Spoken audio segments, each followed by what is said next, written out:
ماما ايه يا نوع؟ انا هقوم بقى اجيب سلامة عشان يجي يتقدم. ايه سلامة اللي انت معلقة عليه يا نوع؟ ما تشوفي حد احسن منه، حد معاه اكتر. لا ما ما هي انت مش شايفة يا شايفة، ماما. مش شايفة حالتنا، عايزين اللي معاه اكتر يعلينا شوية أكتر. لا ما هو مش جاي يشتري حاجة يا ماما، انا بحبه وهو بيحبني فهو هيجي يتقدم. هتعملي ايه بالحب يا نوع؟ بيأكل ولا بيشرب يا نوع؟ ماما انا مش هغير رأيي، وانا مش هتجوز بالطريقة اللي انت عايزاني اتجوز بيها دي. مش هتجوز واحد بس لمجرد ان هو يرفعنا من الفقر اللي احنا عايشين فيه. انا عايزة سلامة وهتجوزه. انت ليه بتجري ورا الفقر؟ ما كفانا فقر. فانت عايزة تبيعيني لاي حد وخلاص عشان خاطر يصرف علينا؟ ده مش بيع، هو بيع أيوة ولا صح. ولا شراء؟ مش بيع يا نوع. باين ان هو مش بيع فعلا. فكري كويس. مفكرة واخدة القرار ان انا هتجوز سلامة. انا هقوم اكلمه. كلميه يا اختي. اختك كويسه انت وسلام. سلامة ايه يا نوح؟ ماشي يلا بقى عشان تيجي تقدم. ده بجد؟ لا بهزر. سلام عليكم. استنى يا نوح بس، في ايه؟ امال اقول لك ايه طيب؟ ما الموضوع مش سهل يا نوح، بس انا برضو انا مش عايز اجي واترفض وخلاص على الفاضي. انا اقنعت ماما والحمد لله اقتنعت. 5 دقايق كمان لو اتاخرنا عليها والله العظيم 3 هترفضك. طب بقول لك ايه، اديني بس شويه اروح اشتري حاجه ادخل بيها. بقول 5 دقايق لو اتاخرنا عليها هترفضك. انت مش عاجبك الجوازه دي؟ انت يا حر. نوح عادي بقى يا نوح، انت مالك متصربعه ليه؟ ما هو لازم برضو الواحد يركز عشان كده. ماما انت مش عارفها. ربنا يستر بس ويعدي المقابله دي على خير. طب يا نوح انا ممكن اسالك سؤال؟ هو انت يعني متمسكه بيا؟ لا لا انا مش عايزه اتجوزك اصلا، انا غلطانه. يلا يا نوح، يلا يا نوح. تعالى يا سلامه يلا ادخل. سلامة يا ماما. اهلا وسهلا. تعالى يا سلامة اتفضل. اهلا وسهلا. بالروح بالروح. روح انا لسه اتكلمت. مش واثقة. السلام عليكم. اهلا وعليكم السلام. سلامة. اهلا. مامتي. ازيك يا ابني؟ ازيك يا ست الكل؟ عامل ايه؟ الحمد لله ضحكوا يبقى في قبول. يلا عامل كملوا بقى. إيه؟ انا الحمد لله. نهى ياما حكيت لي عنك، يعني انا بصراحه كده من زمان نفسي ان انا اقابلك واتكلم معاكي. واضح ان انت ست اميره يعني. ربنا يخليك. كان ما نفسك تقابلني جاي فاضي ليه؟ قصدها يعني ما جبتش اهلك ليه؟ ليه؟ اهله ايه؟ اهله اوعي ما تقرصيش فيا. اهله. قصدها على اهلك يا سلام. فاضي كده اهلك. هي قصدها على اهلك. يعني معلش حاجه بس. تشرفك. بس يا ماما حاجه اهلك يا سلام. اهلك. اي حاجه. انا قلت لك من بره ان انا اروح اجيب حاجه. انا اسفه. اي حاجه. اهلك خلاص يا ماما. هي قصدها على هو اهلك يا ايه؟ سلام. هو الحق بيزعل؟ ده مش حق خالص على طب فكره. يعني واجب عليه. مفيش واجب، انا اللي مش عايزه. ايه اللي مفيش واجب؟ مش هو جاي يتقدم لي انا مش عايزه حاجه يا ماما. بص بقى. طب وانا اللي هاكل. طب يا ست الكل، طب اجيب لك يا انا نهار من اسود على عينيا الفضايح. اجيب لك كل اللي انت نفسك فيه، واجيب لك البسبوسه وكل الحاجات الحلوه. بس انا بس مستعجل النهارده، فالمحلات كانت قافله يعني. مستعجل على ايه؟ عشان اجي يعني عشان حضرتك مواعيدك مهمه. ونهى قالت لي ان انت وقتك دايما غالي وان انا ما ينفعش اضيع وقتك وكده. ايوه صح. ايوه دايما 24 ساعه فعلا مش أيوة. فاضيه ماسكه التليفون. ايوه. طيب بصي يا ست الكل، ايوه. انا ما بحبش الف وادور. انا حالتي الحمد لله يعني ايه على قدها، زي شبه نهى يعني. الحمد لله. يعني شبه نهى. حالتنا شبه بعض. شبه نهى. وانا ونهى بنحب بعض، وانا شاريها بجد وهتقي ربنا فيها. واللي انتوا عايزينه يعني لو في استطاعتي انا مش هتاخر طبعا ان شاء الله. فايه رايك لو انت موافقه انا فعلا اجيب اهلي واجي اتقدم؟ ما هي ماما موافقه. هو ماما مش موافقه. استطاعتك ايه بقى؟ نعرف بقى استطاعتك ايه بقى؟ يعني اللي ربنا يقدرنا عليه. الشبكه قد ايه تقدر تجيبها؟ ماما الشبكه هديه من العريس للعروسه مش عايزاها. طب ما هديه، ما هي قدام الناس بتتشاف. انا مش هجيب دهب صيني. انت ما تتكلميش بدل ما اسكعي قلم على وشك. نهى خلينا بس نشوف ست الكل طلباتها ايه ونتكلم يا جماعه اللي يرضيكم ايه. وانا لو في الدهب طبعا ده منظر طب قدام الناس والجيران برضو يعني. انا في استطاعتي ان انا ان شاء الله بس عشان الشغل وكده يعني مش احسن حاجه. فانا ممكن اجيب لها دبله وخاتم ونشبكها بيهم يعني. ده كتير قوي يا سلام. هو ايه اللي كتير؟ ايه يا ماما؟ هو ايه اللي كتير؟ محدش بقى بيجيب دهب دلوقتي. يعني ايه دبله وخاتم ده؟ امال انت عايزه ايه يا دبله ماما؟ وخاتم يعني خالص كلام فاضي يعني. عايزه ايه بقى؟ يعني ضحك علينا الناس. دبله وخاتم. طب انا عندي فكره هترضي الطرفين. مش انت كل اللي فارق مع حضرتك ان الناس تشوف ان سلامه جايب دهب كتير؟ صح؟ عندي فكره حلوه جدا. هتجيب انت الدبله والخاتم اللي انت بتقول عليهم، وانا هنزل عند اي حد بتاع دهب صيني نجيب شويه حاجات كمان ونحطها في علبه كبيره. يا فرحة امك بيكي يا اختي. ده حل حلو اهو يا حاجه. روحي ما الناس هتشوف ان هو جايب دهب كتير، انا مش عايز دهب، بيجي لي حساسيه من الدهب. حليتي مشكله الدهب؟ حليتيها؟ حليتها. حليتيها. ما ينفعش. والشقه في، استنى يا ابني انا لسه ما اتكلمتش. أنا هكمل كلام. عايز نوع بس كلمني انا الاول بس. حاضر. عايز سيبك أسمع. انت كلمتها كتير بره، كلمني انا هنا بقى. بالراحه يا ماما. اقعد بقى. الشقه بقى فين؟ جبتها يعني ولا لسه هتجيب؟ في يعني شقه ان شاء الله ايجار جديد هاخدها، وباذن الله هي متشطبه سوبر لوكس بإذن والدنيا الله. تمام، هنتجوز إيجار فيها. جديد. حلو. معاك الوفات لايجار الجديد ده؟ ما اه الايجار عالي عليكي، يبقى هي هتجوع لا تيجي تاكل عندي. مش عشان هجيلك، تدفع الايجار انت، هي تيجي تاكل عندي. مش هجيلك. هو بيبقى كده. لا ما يا انت حاجة. مرتبك على قد الايجار اللي انت يا هتدفعه. حاجه ان شاء الله ربنا هيكرم ما انت باذن لا الله. تاكلوا لا تدفعوا ايجار وبعدين تيجوا تاكلوا عندي. ما تقدمي المشيئه يا ماما، قدمي المشيئه. طب ان شاء الله هتيجي تاكلي عندي. لا ان شاء الله مش هاجي اكل عندك. طب انا بقول ان شاء الله هتاكلوا انتوا الاثنين عندي. ممكن تهدي الدنيا يا ماما؟ انا بضحك اهو، هدي الدنيا، ابص لك هدي والعفش الدنيا. بقى نهار اسود. قول لي هتجيبوا بقى بالقسط. لا، يبقى قسط قول لها هنعمل وايجار عالي قول لها هنعمل عمولة وشبكه مفيش وجوازه مهببه بهباب وطين. لا ازاي؟ ده سلامه هيعمل العفش كله عموله بقى على فكره. يا ولا صح يا سلامه. هتعملوا عموله؟ انا هتصرف. هيعملوا عموله. معاه هو للعموله. معايا، احنا شايلين فلوس. ثواني انا بعد اذنك. حاجه انا ماليش في اللف والدوران. اديني الصراحه. ايوه ما انا انا عايزة الصراحه على أسمع. قد حالي يا حاجه طب على وطلباتك. قد حالك يعني انا هجوزها تحت السلم يعني ولا ايه؟ مش تحت السلم يا ست الكل. امال ايه؟ يعني اللي ربنا يعني. ما انت من اولها بتقول لي شقه خدها. طب أنا هعمل إيه؟ دي ظروفي يا قانون حاجة. جديد عالي يا ابني. يا ماما هو دي عايز، يا ظروفي ماما ده انت طيب. عايزه ايه بقى؟ انا ما عنديش شقه ملك، والشبكه اللي ربنا يقدرني اجيبها، وبالنسبه للفرش انا هحاول على قد ما اقدر اجيب ان شاء الله اللي ربنا يقدرني عليه. ودي ظروفي يا حاجه، وانا ما بحبش الف وادور وما بخدعكوش. انا مش شايفه ان هو غلطان في حاجه على فكره، انت اللي مكبره الموضوع. تجيب اوضه وتيجي تقول لي كملي انت يعني ولا يا ايه؟ حاجه انا مش هطلب منكم حاجه، اللي ربنا يقدركم عليه جيبوه، واللي ربنا يقدرني عليه هجيبه. زي ما انت هتجيب اللي عليك يا سلام، احنا هنجيب اللي علينا. طيب لما يجيب اللي عليه يا اختي. تمام يا في حاجه. ايه يا ماما؟ لما يجيب واشوف اللي عليه ايه. طب ما عليه شبكه ما جابهاش اهو. شبكه ايه ده لسه جاي لك حالا؟ شبكه ايه اللي هيجيبها وهو مش جاي؟ هجيبها قال مش ما هجيبها. قالش مش هجيبها. حضرتك قال ما عايزة إيه؟ معيش هجيبها يبقى معايا يجيب عفش. نعم بعد اذنك، انت عايزه ايه يا حاجه؟ انا عايزه حاجه افرح ببنتي بيها. وانا مش هفرح بالفلوس. حاجه تفرحني. شبكه كويسه، شقه كويسه، بعفش كويس. منين يا امي؟ اجيب منين؟ طب ما منين ببلاش بقى منها الجوازه طيب. هو ايه اللي انت معهوش بتقوليه ده؟ ما يلزموش يا حبيبي. ايه اللي انت بتقوليه ده يا ماما؟ الله، لما يبقى معاك يبقى روح واخطب واتجوز. هو الجواز ببلاش دلوقتي ولا ايه؟ سلامة ماما ما تقصدش. الله لا حقك عليا، لا حقك عليا انا. ماما مش قصدها. انت ايه اللي انت بتعمليه ده؟ اللي معهوش ما يلزموش. ما تبص بقى يا ماما، كفايه كده. ده جواز، ده مش جاي يشتري بطيخه. هو برضه اللي مش جاي يشتري يا ماما. الفكره ان انا وانت فاهمين، انا قلت اللي عندي. وانا مش عايزه غير سلامه. طب انا قلت اللي عندي. وانا مش عايزه غير ايه سلامه. دي سلامه يعني؟ يعني هاخد سلامه وافقه على الحال اللي هو فيه. وانا مش. هو مش جاي لنا في فيلا يا ماما وجاي يتقدم لي فيها عشان ترفضيه. يا ماما ما تجيبيه وتيجي تتجوزي معايا في الشقه احسن. لا يا ماما ما تقلقيش. ليه؟ مش هشيلك همي في حاجه. لا ما انا اجوزك معايا. هو انت بتقولي عايزه سعادتي؟ واكلكوا يا حاج. واشربكوا وكل حاجه. خلاص يا حاجه، مفيش داعي لكلام حضرتك. اعتقد رسالتك وصلت ومن غير اهانه ولا تجريح. طب الحمد لله انها وصلت. السلام عليكم. مع يا السلامة. سلامة. كويس انك بتفهم. سلامه. سيبيه بيفهم، انسان بيفهم. انا بجد مش مسامحاكي على اللي انت بتعمليه فيا ده. ما تسامحيش، بكره هتندمي. ان خدتيها تندمي. ولا هندم ولا نيله، انا مش مسامحاكي انت ومش هتجوز اللي انت عايزاه. هتتجوزيه. اتفضلي يا ماما. ازيك يا ابني؟ عامله ايه الاخبار؟ الحمد لله. انت اتصلت بيا قلت لي عايزني في حاجه ضروري.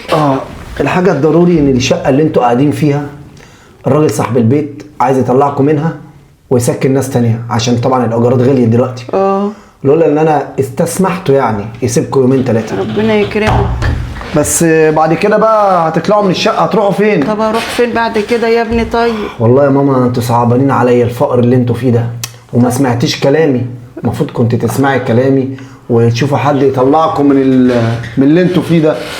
لا يا ابني انا مرحبه وراضيه بكل حاجه يعني. ما انا راضيه بكل حاجه، كلمتك مره واثنين وثلاثه انا و10. لاقي احسن منك فين؟ على بنتك وما رديتيش عليا يا حاجه. لا تعالى النهارده وربنا ان شاء الله هيكرمنا وان شاء الله هتبقى فتحه خير وهتوافق وكل حاجه، وتعالى نورنا. ليه مش موافقه بيا ولا لا انا أنت لسه فتحتها ما في الموضوع؟ كلمتهاش. لا ما كلمتهاش. خلاص ماشي. لا يا ابني هجيلك النهارده واللي فيه الخير يقدمه ربنا ان شاء الله. واخلص القعده معاكي، وساعتها بقى ليا كلام مع صاحب البيت، وان شاء الله اعتبري نفسك انك هتقعدي سنين في الشقه ربنا كمان. يكرمك. ماشي يا حاج، ربنا نورت الشركه يكرمك. بتاعتي ربنا المتواضعه. يخليك. ربنا اتفضلي. يخليك ليا. ربنا يصلح حالك يا الله رب. يخليكي. بعد ايه؟ بتعملي ايه يا حبيبتي؟ قاعدة بتعملي ايه؟ بقلب في الموبايل. وانت كويسه؟ الحمد لله. مالك ملويه ليه؟ لا هتلوي ليه؟ هو انت عملتي حاجة يا امي؟ طب انا ليا عندك مفاجاه حلوه. خير. حته عريس. وفقتي على لقطة. سلامة؟ لا ما وافقتش، انا ما اتكلمتش على سلامه دلوقتي. انا ما جبتش سيره سلامه دلوقتي، انا بقول لك ليك عندي عريس لقطه. وانا مش هتجوز حد غير سلامة يا ماما. بقول لك ده لقطه. ماشي معاكي بقى ربنا بقى. تجيبي لي سيره الفقري. ما تغلطيش فيا يا ماما. لقطه عريس وانا لقطة. مش موافقة. واحد قبها كده. والله مش موافقة، بكمل كلام مش موافقة. واحد مبسوط. طب كلمي بقى. واحد مرتاح، واللي مرتاحه يريحك يشوف له اي بنت تانية. ويريحنا. لا عشان خاطري. لا يا امي. ده احنا هنبقى في الشارع. لا يا امي انا مش هتجوز عشان خاطر كده انا يا امي. يا حبيبتي هنبقى في الشارع. صاحب البيت قال هو عايز الشقة لا يزود الإيجار الطاق 3. طب أنا ما أقدرش أدفع الطاق 3. معلش. ما فيهاش معلش. خلاص يا امي انا هنزل اشتغل وهجيب لك فلوس. وانت مهما ما تشتغلي مش هتقدري يا حبيبتي تدفعي وانا مش الإيجار. هتجوز حد غير سلامة يا ماما. يا حبيبتي كفاية يا بقى. حبيبتي يا عين أمك اسمعي كلامي. اسمعي كلامي عشان خاطري أنا. لا هنبقى في الشارع. قلت لك هجيب لك فلوس يا طب امي. هقول لك حاجة، ما تشوفيه واقعدي معاه واتكلمي معاه وبعد كده قولي لا او لا مش عايزة حد غير سلامة. هيعجبك لو شفتيه. برضو مش عايزة حد غير ده سلامة. مسمسم. انا مالي يا ماما، اللي نفسه مش ليا. ده حنين. ده قال لي هدفع لك حق الشقه وهتقعدي سنين طويله فيها. ما هو داخل يشتري بقى. اخلي صاحب البيت ما يطلبش منك ايجار. ما هو داخل يشتري. فانت طبعا الله عشان العظيم المصلحة يا رب. تعملي ايه؟ مش مهم بقى بيع نوع، مش هتفرق كتير. يا بنتي هبيعك ليه؟ ما انت هتبقي معايا على الاقل، مش هتيجي تاكلي عندي، ده انت هتيجي تنوريني وشايله وجايبه، وانا هاجي اقعد معاكي كمان. لا ده عشان اجيب لك يا ام. لا. امي انت بتدوري على مصلحتك. لا بتدوري على مصلحتك. مصلحتنا دلوقتي. لا. احنا هنبقى في الشارع. قلت لك هنزل اشتغل واجيب لك فلوس. مهما ما هتجيبي، مهما ما هتشتغلي وتشقي وتتعبي وهتجيبي، مش هتدفعي الايجار اللي بيطلبوه. بقول لك الطاق 3. مش قادره تفهمني يا حبيبتي. شوفيه اتكلمي معاه، يمكن لما تتكلمي معاه الكلام مع بعضيكوا كده يبقى فيه قبول. جربي، مش خسرانه حاجه عشان خاطر امك. ماشي يا حبيبتي؟ اللي انت عايزاه. تسلمي لي يا حبيبتي، تسلمي لي. ربنا يخليكي ليا. سلام. ايه انا عمال ارن عليكي ما بترديش يعني. ما سمعتش الموبايل. بص يا نهى، اولا انا عايز اشكرك جدا. يعني ان انت كنت متمسكه بيا قدام مامتك، كنت بتحاولي تلطفي الموضوع وتهزري. انا عارف ان كلامها طبعا كان صعب بالنسبه لي، بس اقول لك انا مش زعلان وعادي، وهاجي اتقدم تاني ويبقى احنا الاتنين بقى نحايلها. بس المره دي بقى هدخل ومعايا حاجه. ما هو بصراحة كده يا سلامة، ماما معاها حق. هو انت صوتك واطي ليه ومش سامعك؟ ماما معاها حق يا معاها حق سلامة. ازاي يعني؟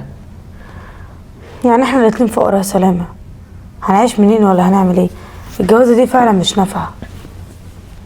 ايه اللي انت بتقوليه ده؟ بقول الحقيقة، فكر فيها هتلاقي كلامي صح.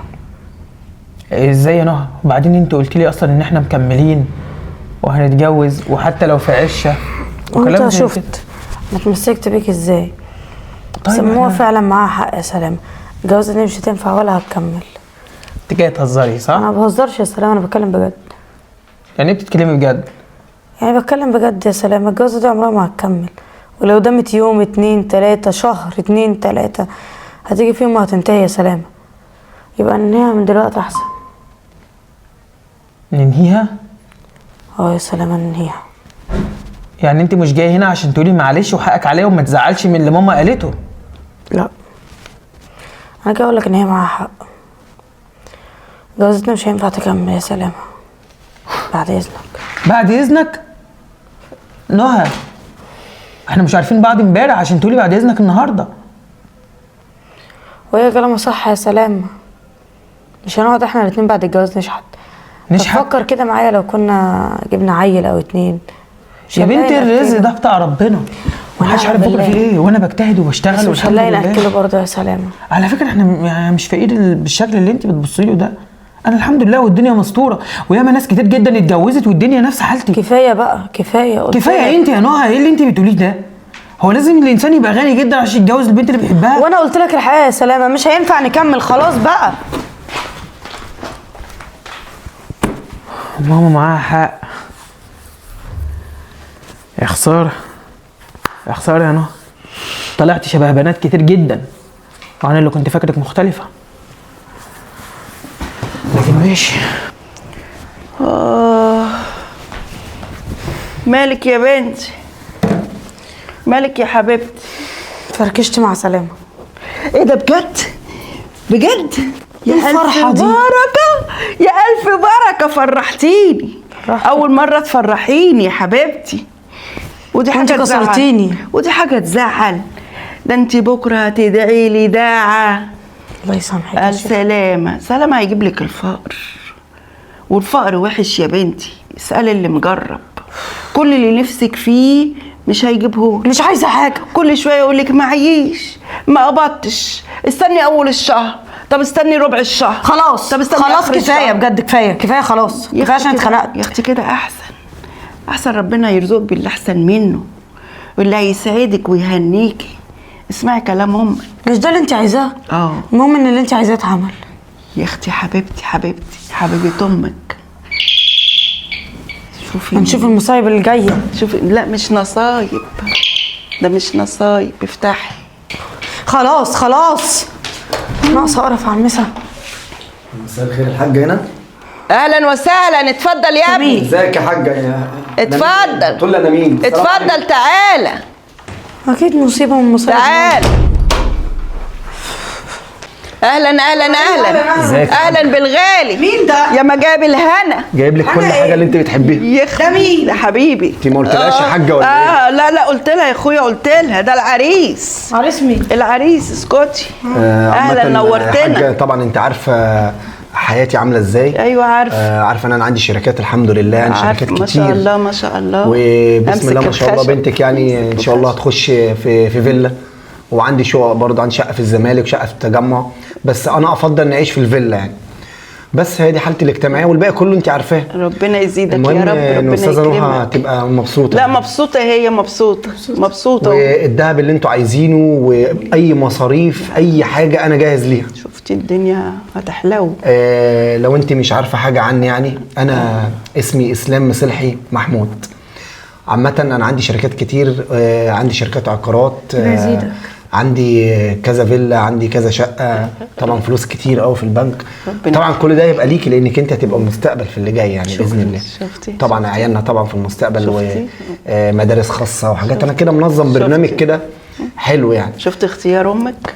لا اختيار صح. هتدعي انا لي. برضو اخترت صح يا حاجه. هتدعي يعني لي. بنت اصول. ربنا يكرمك. بس انا برضو يعني محتاج لو نص ساعه ولا حاجه اخرج الاستاذه نهى، وبالمره لا اوريكي شركاتي يوريكي عشان يبقى كل حاجه على نور يعني. ايوه دلوقتي عادي. ما يجراش حاجه. ايوه امال ايه؟ ممكن نقوم يا حبيبي اتفضل. اتفضل. البسبوسه اللي انت بتحبيها ربنا واي يكرمك. حاجه انت عارفه. ربنا يخليك ليا. السلام عليكم. الف سلام. يا ما جايب الخير والسعاده، الدنيا ايه هتحلو.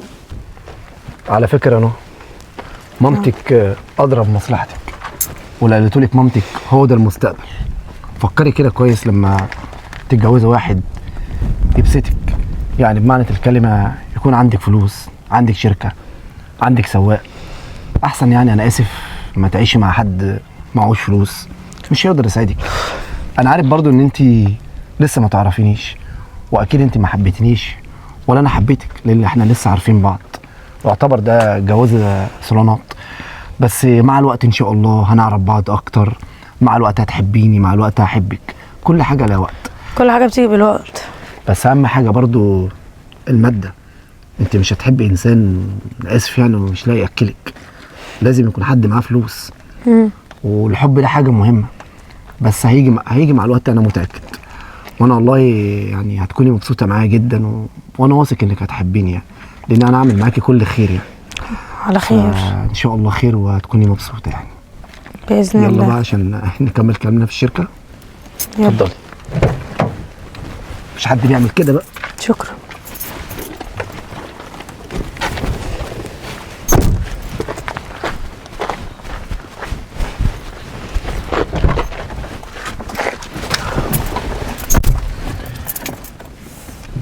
اتفضلي. لا لا لا لا، تقعدي فين؟ انت هتقعدي هنا. ده ازاي؟ مكتبك من هنا ورايح. ده انت هتبقي مراتي ان شاء الله في المستقبل، فكل ده هيبقى ليكي. مش انا قلت لك كل حاجه في الدنيا الفلوس، الواحد من غير الفلوس مش هيعرف يعيش.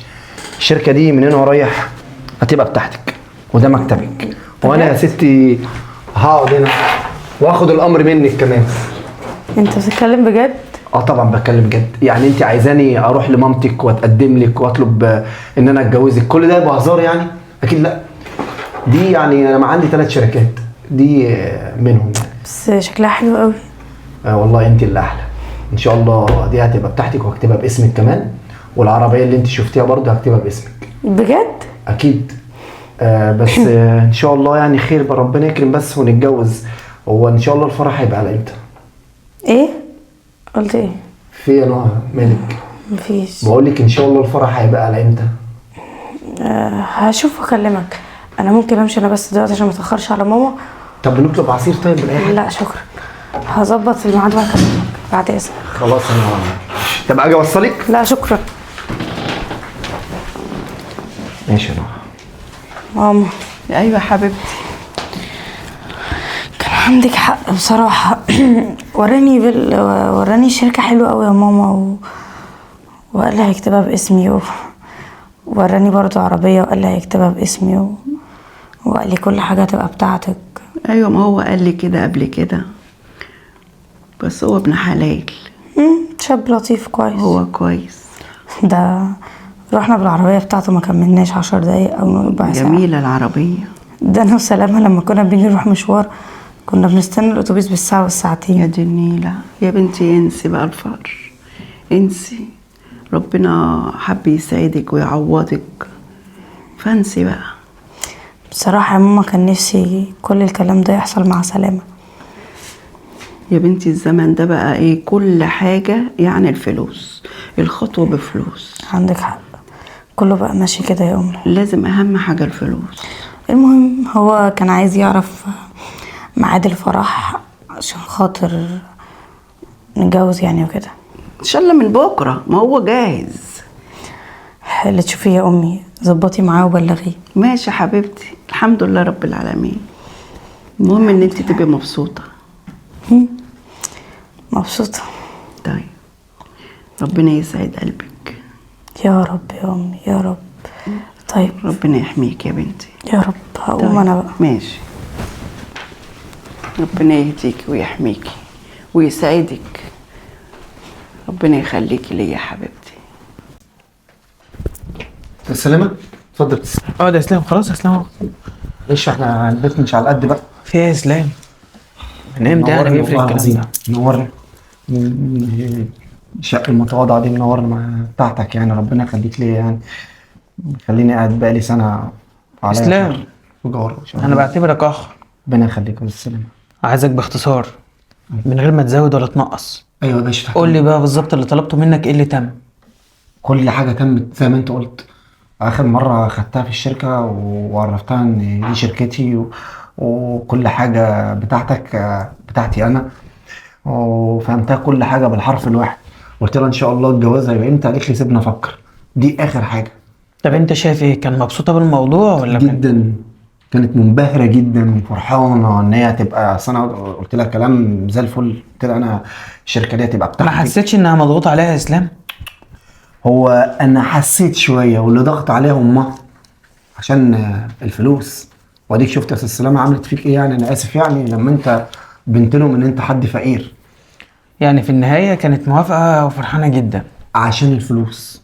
وفي من ده كتير يعني، كل البنات دلوقتي بيفكروا إسلام. في الفلوس. بقول لك ايه، اتفضل يا استاذ سلمى. انت هتروح دلوقتي عندهم البيت، تمام؟ تمام. زي ما انت كده عادي، ماشي يا باشا. وهتطلب منها هي وامها اه. ان صاحب الشقة اللي هم قاعدين فيها ومأجرها لهم منتظر عندك في الشركة، تمام. وفي مفاجأة محضرها لهم.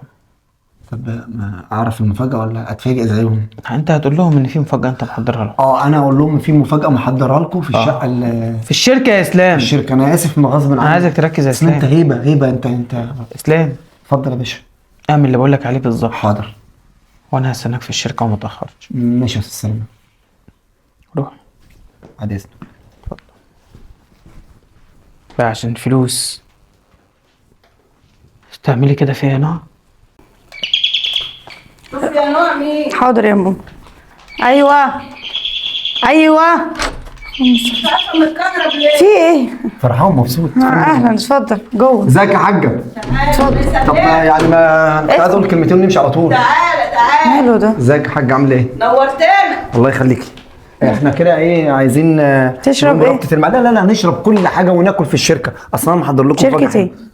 محضر لكم مفاجأة كويسة هتعجبكم في الشركة عندي. يا حبيبي يلا بقى انت عارفة مفاجآتي. اشوف النور. انت عارفة مفاجآتي. ايوه. يلا طب نوع. استنى اما البس بقى. ماشي يا حاجة اتفضلي. اتفضلي ايه؟ عايز احلى لبس عندك عشان محضر لكم مفاجأة. مش لازم تلبسي يا ماما. لا، بيقول لك ازاي؟ لا انا مستعجله على المفاجاه. كده كده العربيه هتاخدنا من قدام الباب. يلا يا ماما في كده. العربيه خلاص بقى. يلا. يلا يلا مفاجأة تعجبك. اتفضلي. ربنا يستر. اتفضلي يا حاجة محضر يا لك. جمال شركتك يا جمال. ايه ده؟ اللي جاب سلامه ده هنا؟ سلامه. ايه استاذ سلامة؟ لا مؤاخذة يا ده باشا. سلامه ايه؟ اسكتي يا حاجة. ده سلامه ده انا عارفاه. بس بقى هتقطع عيشنا. عيش استاذ ايه؟ سلامة. سلامه انت بتعمل ايه هنا؟ استاذ سلامة دي شركته وعنده شركات ازاي كتير. شركته ازاي بجد؟ وانت قلت ان دي شركته؟ لا تعالي تعالي كده يا ماما تعالي حاجة كده. انا حتة موظف عنده. سلامه انت خلاص يا اسلام، انت ازاي هو موظف عنده؟ اتفضل امشي. ماشي يا باشا تحت الامر. لو عاوز اي حاجة انا بره. السلام عليكم. انت ايه اللي جابك هو هنا؟ ايه؟ هو الكلام ده بجد؟ الكلام ده بجد. يعني اولا انا مش متعثر ماديا ولا فقير ولا حالتي الماديه وحشه ولا حاجه. امال هو انت قلت كده ليه؟ قلت كده عشان اشوف البنت اللي انا بحبها عايزاني لنفسي ولا لفلوسي. وانت شفت يا سلامه ان انا كنت عايزاك ليك انت، ما كنتش عايزه منك اي حاجه. بدليل ان انا لما جيت للحاجه قالت ان انا مش هقدر اعيشها وهنشحت والكلام ده. طب ما بناء طب على أنا مالي؟ كلامك يا ابني يعني ايه لازم؟ وبعدين انا مالي يا سلامه؟ هي اللي قالت الكلام ده وانا كنت واقفه ضدها وانت شفت. سلامه انت عارف ان انا بحبك وهي اللي وقفت ضد الجوازه دي مش ما انا. هو قال انه فقير على فكره يا حاجه البيت اللي انتم مأجرينه بتاعي اصلا. كمان. انا اللي اشتريته، واشتريته عشان ما تحسوش باي حاجه، وكنت ناوي ان انا اخليه هديه للعروسه اكتبه باسمكم عشان ما تبقاش قاعدين بالايجار، تبقى قاعدين في حاجه ملك. انا بجد مش مسامحاكي على خراب حياتي ده. انت بجد مصدقه ان انت بتقولي انا؟ يا سلامه ايوه مصدقاه، عشان انت عارف ان لاخر لحظه والله العظيم 3 ما كنتش موافقه على كل الكلام اللي هي كانت بتعمله ده، وكنت واقفه ضدها. حتى الجوازه دي انا كنت هوافق عليها او وافقت عليها من كتر الزن بتاعها. انا عملت كده لمصلحتك وخفت مصلحتي عليك ايه؟ من الفقر. مصلحتي انت خربتي حياتي كلها. تعالى وضعت. نقعد معايا عايزك. اتفضلي اقعدي يا حاجه. الله يسامحك.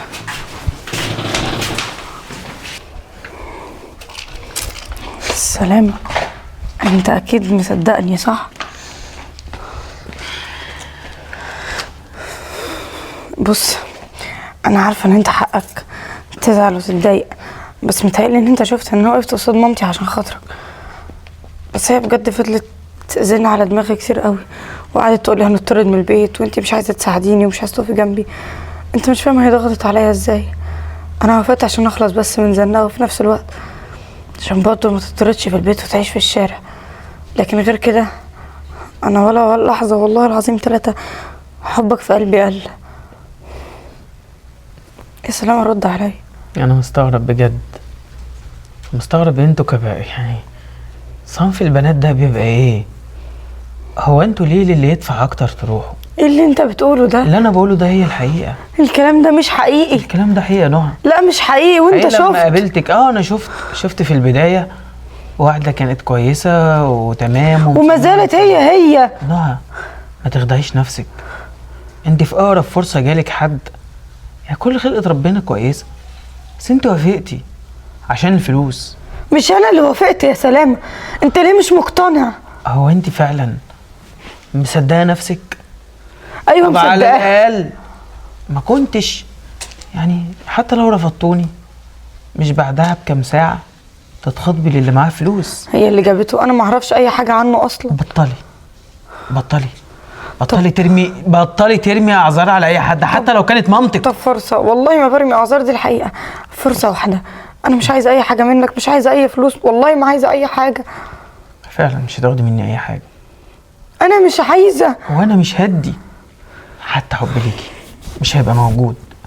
انا بس جايبك هنا عشان اقولك يا نهى ان للاسف يوم ما اتكلمنا مع بعض على الكافيه صدقني بجد انا كنت مصدوم وكنت زعلان جدا، بس بعد ما مشيتي بدقيقتين بس وحسبتها وفكرت صح لقيت ان انت شبه كل البنات، كل اللي يهمها فلوس.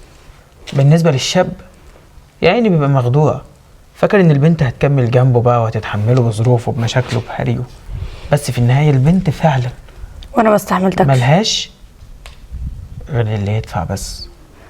على العموم انا مش هستحمل كلامك، وهقولها لك تاني قبل ما امشي يا سلامة. انا ما بعتكش، انا اكتر واحدة اشتريتك في الدنيا دي، بس انا الظروف كلها كانت ضدنا، وانت شفت انا وقفت قصاد مامتي ازاي. نعم.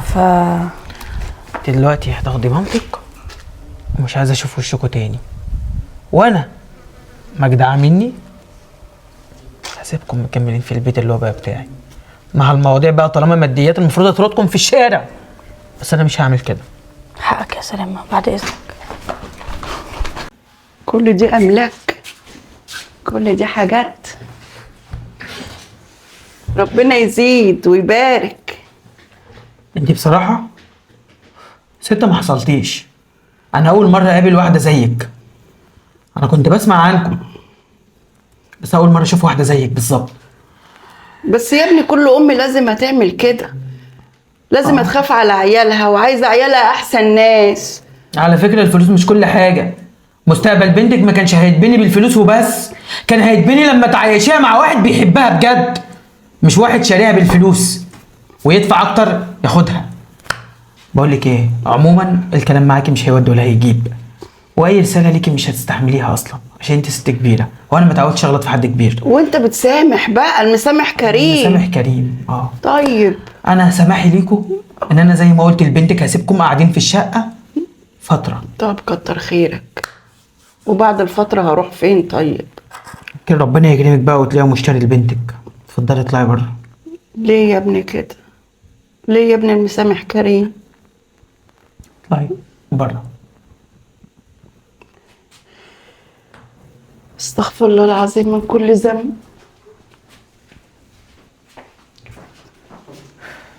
الله يسامحك يا امي.